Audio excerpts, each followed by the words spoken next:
ఇక బట్టలు నేసే వాళ్ళు ఎక్కడ నుండి వస్తారు? తర్వాత రకరకాలైనటువంటి కూరగాయలు పండించేవారు ఎవరు వస్తారు?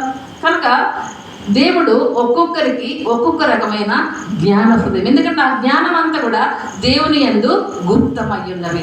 ఆ హృదయంతో దేవుడు మనల్ని భూలోకం మీదకి పంపించి మీరు ఈ పని చేయండి అంటున్నాడు. అందుకే అందరూ కూడా సమానమే అంటున్నారు.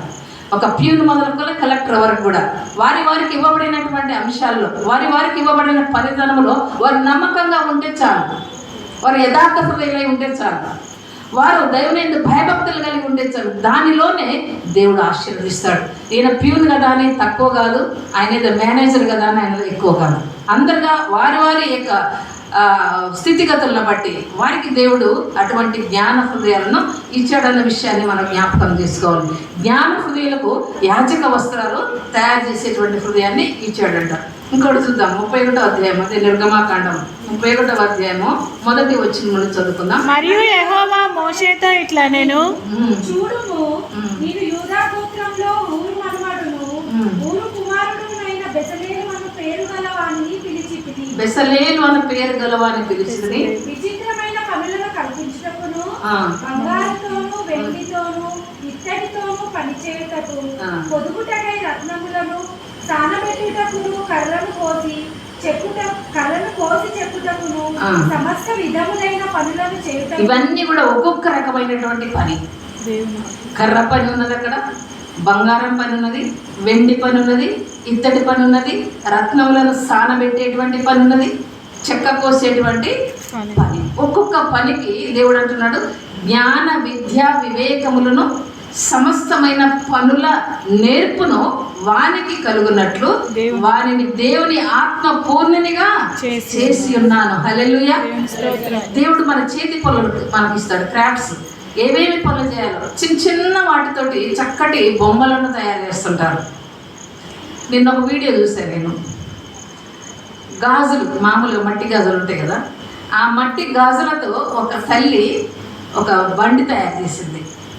ఈ మన టూత్ పిక్స్ ఉంటాయి కదా, ఆ టూత్ పిక్స్ ఈ గాజులు వీటితోటి కలిపి చిన్న పిల్లలు ఆడుకోవడానికి చక్కటి ఎడ్ల బండి ఉంటుంది కదా, ఆ బండిని తయారు చేసింది.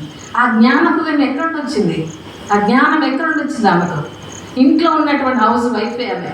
కానీ అలాంటి చిన్నవి తయారు చేయడానికి దేవుడు జ్ఞానము కలిగిన హృదయాన్ని వారిలో పెడుతున్నాడు. దాన్ని యూజ్ చేసుకోవడం. నాకు ఏ జ్ఞానం లేదు, నేను తెలివి తక్కువ దానను, నాకు ఏవి పని రాదు అని మనం అనుకుంటాం. అంటే మనకున్న దాన్ని దేవుడు మనకి ఇచ్చిన తలాంతుని ఏం చేస్తున్నాం? భూమిలో పాతి పెట్టుకుంటున్నాం.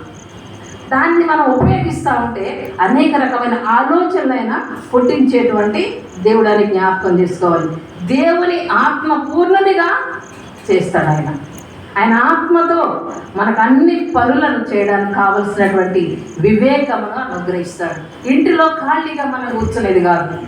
మనకి ఇవ్వబడినటువంటి తలం, మనం నేర్చుకున్నటువంటి విద్యతో పాటుగా చేతి పనులను చేసుకోవడానికి కూడా మనం ఆలోచనలో ఉన్నట్టయితే దేవుడు మనకు అన్ని కూడా బయలుపరుస్తాడన్న విషయాన్ని జ్ఞాపకం చేసుకోవాలి. ఇవన్నీ కూడా మనం తవ్వి తీసుకునేవే. నేనేం చేయగలను ఆలోచించుకుందాం ప్రభు దగ్గర. యెహోవా యందు భయభక్తులు కలిగినట్టే నీకు వివేచన పుట్టిస్తుంది, నీకు ఆలోచన పుట్టిస్తుంది. నువ్వేం పని చేయాలో ప్రభు నీకు నేర్పిస్తాడు. ఆయనే జ్ఞాన హృదయం ఇవ్వండి ప్రభు అని మనం అడిగితే బెసలేలకు దేవుడు జ్ఞాన హృదయం ఇచ్చాడు. యాజక వస్త్రాలు కుట్టించడానికి ఇంకో వేరే వాళ్ళకి ఆయన జ్ఞాన హృదయాన్ని ఇచ్చాడు. అంటే సూయింగ్ మిషన్స్ ద్వారా ఇప్పుడు మనల్ని బొటిక్స్ పెట్టుకుంటున్నారు కదా, రకరకాల డిజైన్స్. ఇవన్నీ ఎక్కడ నుండి వచ్చినాయి? దేవుడు ఇచ్చినటువంటి జ్ఞానం అది. ఒకవేళ అది మనం దేనికి యూటిలైజ్ చేస్తున్నాం అనేది తర్వాత నెక్స్ట్. కానీ ఇవన్నీ కూడా సిద్ధం చేసుకోవడానికి మనం వేసుకునేటువంటి వస్త్రాలు కానీ వస్తువులు కానీ ఇవన్నీ కూడా తయారు చేయడానికి దేవుడు వారికి జ్ఞాన హృదయాన్ని, వారి క్రైస్తవుల, వారి హిందువుల, ముస్లింల కాదు, దేవుడు వారికి అటువంటి జ్ఞాన హృదయాన్ని పెట్టాడన్న విషయాన్ని మనం జ్ఞాపకం చేసుకోవాలి. కనుక దేవుని ప్రియులారా, ఇవన్నీ కూడా భయభక్తులు కలిగి దేవుని ఆత్మతో నేర్చుకున్నటువంటి పనులు అన్న విషయాన్ని మనం జ్ఞాపకం చేసుకోవాలి. అందరూ చదువుకున్న వారేనా? వీళ్ళందరూ ఎక్కడ చదివారండి? బెసలేలుగిన వీళ్ళందరూ ఎక్కడున్నారు ఇప్పటివరకు కూడా? ఈ బెసలేలు కానీ యాజక వస్త్రాలు కుట్టేవాళ్ళు కానీ ఇన్ని రోజులు ఎక్కడున్నారు వాళ్ళు? చెప్పండి, ఎక్కడున్నారు వాళ్ళు? మర్చిపోయారా చరిత్ర? పోనీ మోషే ఎక్కడున్నాడు? మోషే ఎక్కడున్నాడు? అరణ్యంలో ఉన్నాడు. అరణ్యం ఎక్కడి నుండి వచ్చాడు ఆయన? అరణ్యంలోకి ఎక్కడి నుండి వచ్చాడు? ఐగుప్తు నుండి వచ్చాడు. వీళ్ళందరూ ఐగుప్తులో ఉన్నారు. అప్పటి వరకు ఏం పనులు చేశారు వాళ్ళు?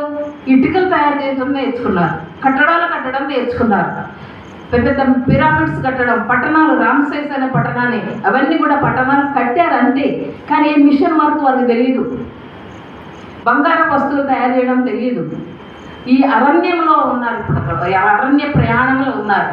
ఆ ప్రయాణంలో ఈ యొక్క చేతి పనులు చేయడానికి వారికి దేవుడు కావాల్సినటువంటి జ్ఞాన హృదయం ఇచ్చాడు. వాళ్ళు అంతకుముందు దేవుడు వారి హృదయంలో పెట్టాడు అది, కానీ చేయడానికి వారికి సమయం రాలేదు. కానీ ఇప్పుడు సమయం వచ్చింది, వారు వస్తువులు తయారు చేయడం అనేది ప్రారంభించారు. విచిత్రమైనటువంటి వస్తువులను రాయబడింది అక్కడ, రత్నాలతో పొదిగింపబడినటువంటి. మందిరంలో ఏ వస్తువులు అయితే కావాలో ఆ వస్తువులన్నీ ఈ యొక్క బెసలేలు, అంతేకాకుండా జ్ఞాన హృదయం కలిగిన స్త్రీలు అని కూడా రాయబడింది. స్త్రీలు కూడా కావలసినటువంటి ఈ యొక్క ఆయిల్ తీయడం అనేది, అల్లిక పనులు. ఇప్పుడు మనం చూద్దాం, ఒక్కోసారి లేసు మనకు కనబడుతుంది కదా, లేసు